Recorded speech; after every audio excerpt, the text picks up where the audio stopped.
ये बैठक प्राइवेट स्कूलों में होता रहा है, लेकिन शासकीय स्कूलों में नहीं होता था। उसको भी लागू किए हैं। इस साल में 3 बार होगा। तो बहुत कम ऐसे अभिभावक होते थे जो कभी नई शिक्षा नीति 20 लोकल भाषा में भी पढ़ाई जाएगी, जो वहाँ की लोकल भाषा है। यहाँ पर हम लोग सादरी बोलते हैं जसपुर में। सादरी में भी किताब छपा है। एक तरफ सादरी है, एक तरफ हिंदी है। कहीं गोड़ी है, कहीं पर आपका सरगुजिया है, हलवी है। तो इस तरह से 20 बोली में यहाँ पर नई शिक्षा नीति के तहत बच्चों को मतलब पढ़ाया जाएगा उनको। और जो टैलेंटेड बच्चे हैं, जो 10वीं 12वीं के बोर्ड के एग्जाम में अव्वल आते हैं, ऐसे बच्चों को भी सरकार पुरस्कृत करती है। अभी हम लोग ऐसे बच्चों को रायपुर में पुरस्कृत किए हैं। 2-2 लाख देते हैं एक बच्चे को, बच्चियों को विशेषकर। उसमें 1 लाख आगे की पढ़ाई के लिए और 1 लाख स्कूटी के लिए देते हैं, उसको आने जाने में आगे की पढ़ाई के लिए सुविधा हो। तो इस तरह से लगातार प्रयास कर रहे हैं। सरस्वती साइकिल योजना हम फिर देंगे, जिसमें हमारी बेटियों को स्कूल की दूरी कम हो। ये सारा व्यवस्था हम लोग शिक्षा को आगे बढ़ाने के लिए यहाँ पर कर रहे हैं। प्रदेश के 22 जिले में नालंदा परिषद की स्वीकृति दी है, नालंदा परिसर का। इसमें जसपुर 500 सीटर है और आपका कुनकुरी 200 सीटर है। वो जल्दी ही बनेगा। और हमारे ऐसे जो प्रतिभावान बच्चे होंगे, जो बड़ा आदमी बनना चाहते हैं, वहां जाके मतलब जो गरीब बच्चे भी हैं, जो कीमती किताब नहीं खरीद सकते, उनको किताब भी वहां पर पढ़ने के लिए मिलेगा और ऑनलाइन भी सारी व्यवस्था रहेगी।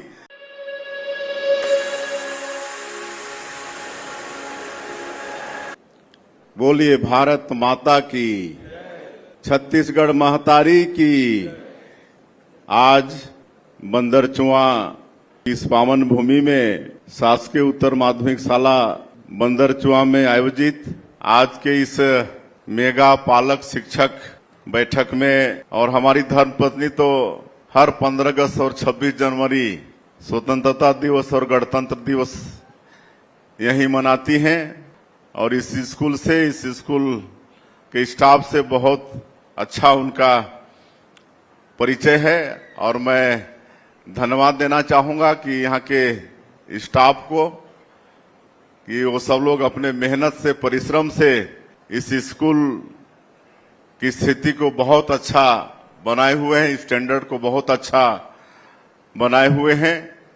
और ये शिक्षकों के मेहनत और परिश्रम के कारण जो आज इस स्कूल की स्थिति है वो संभव हुआ है।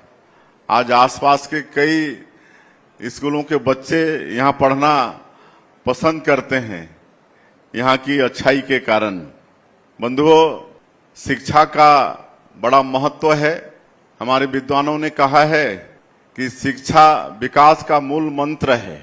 शिक्षा खाली नौकरी पाने का माध्यम नहीं है, बल्कि किसी भी क्षेत्र में सफल होने के लिए, अच्छा काम करने के लिए शिक्षा बहुत जरूरी है। एक शिक्षित व्यक्ति और एक अनपढ़ व्यक्ति जीवन दोनों जीता है, लेकिन दोनों के जीवन यापन में बहुत फर्क पड़ता है। शिक्षा के बिना जीवन अधूरा है, ये भी हमारे विद्वानों ने कहा है। और हमारे देश में प्राचीन काल से ही शिक्षा का महत्व रहा है।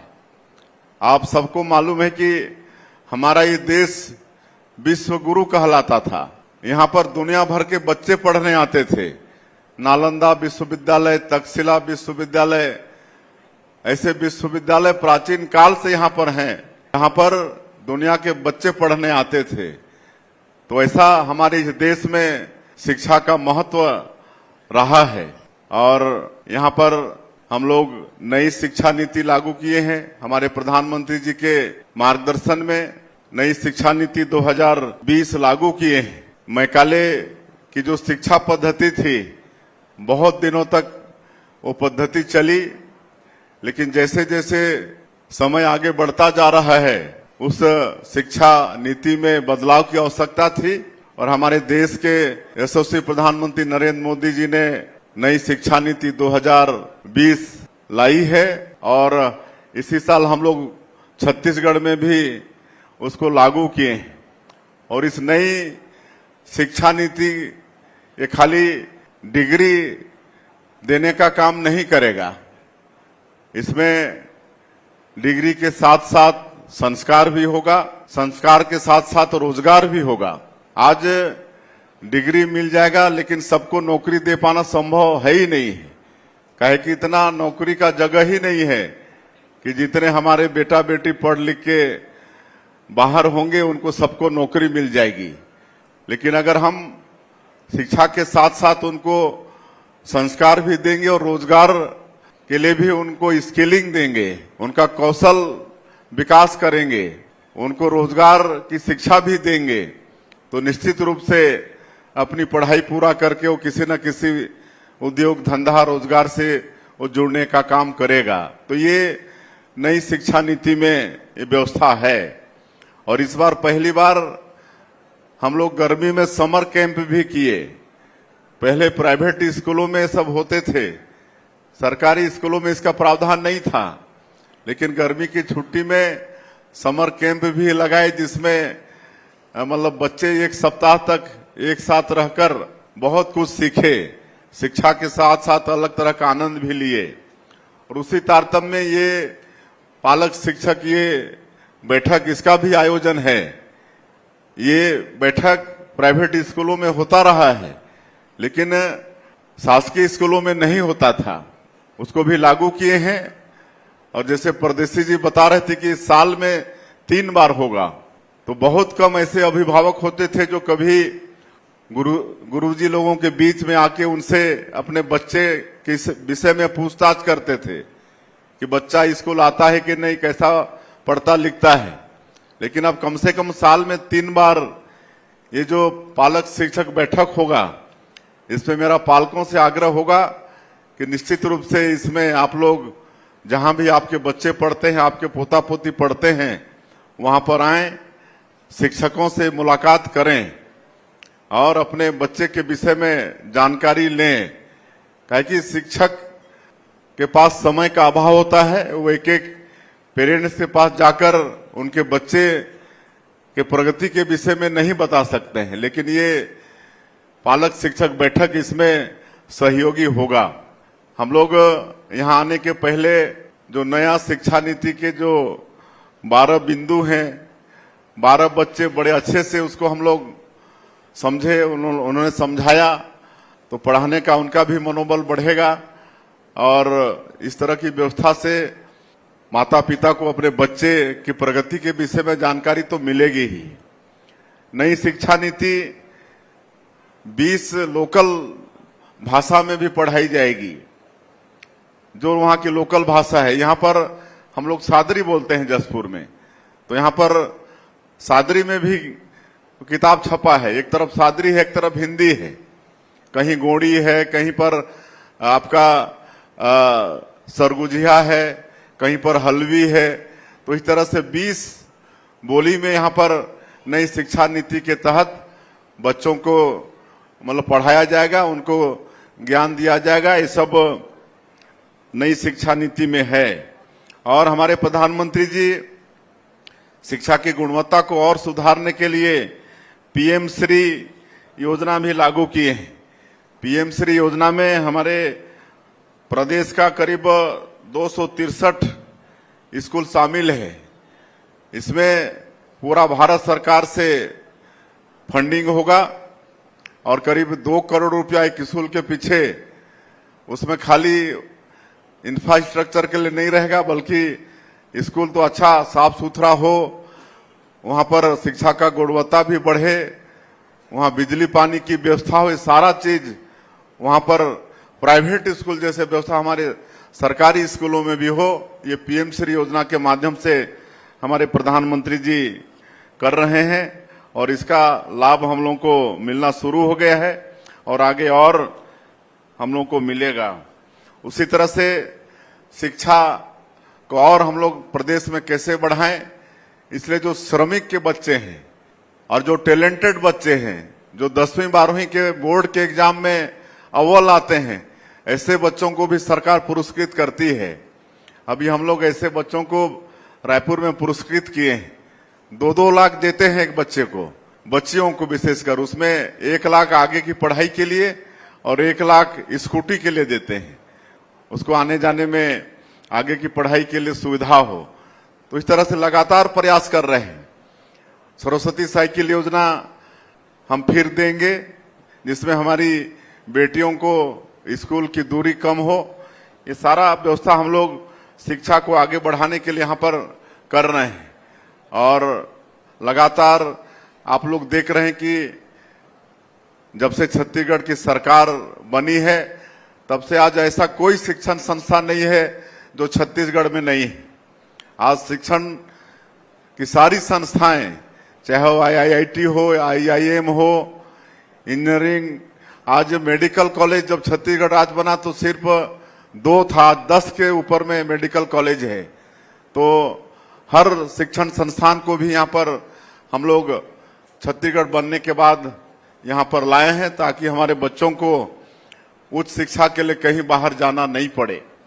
यहाँ पर दिल्ली के अंदर में एक ट्राइबल यूथ हॉस्टल, उसका भी निर्माण किए हैं, ताकि हमारे छत्तीसगढ़ के ऐसे हमारे बेटा बेटी जो SP बनना चाहते हैं, कलेक्टर बनना चाहते हैं और बड़ा आदमी बनना चाहते हैं, जो कंपटीशन के एग्जाम में बैठना चाहते हैं, उसके लिए कोचिंग करना चाहते हैं, इसके लिए यूथ हॉस्टल दिल्ली के अंदर में बनाए हुए हैं। द्वारका का सेक्टर 18 में है, वो जो 50 सीटर था 80 सीटर था, 80 सीटर को बढ़ा के सीधे 200 सीटर कर दिए हैं। 200 सीटर कर दिए हैं। अभी उतना भवन नहीं है, लेकिन कोई भी जो चयनित हमारा बेटा बेटी होगा वो बाहर भी रह के वहां पर पढ़ेगा दिल्ली में, तो उसके लिए सारी व्यवस्था करेंगे, उसके रुकने उकने की सारी व्यवस्था सरकार के तरफ से करेंगे। ये हम लोग कर रहे हैं। और एक नालंदा परिसर, ये रायपुर में नालंदा परिसर है, 24 घंटे वो खुला रहता है, 3000 सीट का है, जिसमें जो भी कोई प्रतियोगिता परीक्षा की तैयारी करता है वो वहां पर जाता है और पढ़ाई करता है। उसको हर तरह का किताब और ऑनलाइन सारा कुछ उसको वहां पर मिल जाता है। और मुख्यमंत्री के बनने के बाद एक और वहां पर नालंदा परिसर की वहां शुरुआत कर दिए हैं। और प्रदेश के 22 जिले में नालंदा परिषद की स्वीकृति दी है नालंदा परिसर का। इसमें जसपुर 500 सीटर है और आपका कुनकुरी 200 सीटर है। वो जल्दी ही बनेगा। और हमारे ऐसे जो प्रतिभावान बच्चे होंगे जो बड़ा आदमी बनना चाहते हैं, वहां जाके मतलब जो गरीब बच्चे भी हैं जो कीमती किताब नहीं खरीद सकते, उनको किताब भी वहां पर पढ़ने के लिए मिलेगा और ऑनलाइन भी सारी व्यवस्था रहेगी। तो जो कोई भी मदद हो सकता है, हम लोग छत्तीसगढ़ के अंदर में हमारे बेटा बेटियों के लिए ये सब कर रहे हैं। और चूंकि हमको रायपुर भी जाना है, 1-2 कार्यक्रम और भी निपटाना है, इसलिए और मैं ज्यादा वक्त नहीं लेते हुए यहाँ, चूंकि आज ये जो PTM में कार्यक्रम हो रहा है पूरे प्रदेश में, और मेरा सौभाग्य है कि मैं बंदरचुआ में आप लोगों के बीच में हूँ। आज से ये PTM का कार्यक्रम शुरू हुआ है, तो बहुत सारी मांगे यहाँ के हमारे गणमान्य लोगों के द्वारा आया है। तो उसमें एक तो बंदरचुआ में एक सर्व सुविधा युक्त बस स्टैंड हो, इसकी मैं घोषणा करता हूं। और बंदरचुआ में प्राथमिक शाला बंदरचुआ उधर जो है, और वहां से लेकर छेरा घोगरा चौक तक रोड के किनारे स्ट्रीट लाइट हो सोलर का, इसकी भी मैं घोषणा करता हूं। एक उधर भुइहर बस्ती से लेकर सरना वो रोड है, जिसका निर्माण होना आवश्यक है। एक पुल की भी वहां पर आवश्यकता पड़ेगी। तो मैं भुइहर बस्ती से लेकर सरना पहुंच मार्ग में सड़क और पुल की भी घोषणा करता हूं। यहाँ पर गायत्री मंदिर है और एक शिव मंदिर भी है पुरानी बस्ती में, तो दोनों मंदिर का जीर्णोद्धार का भी मैं घोषणा करता हूं।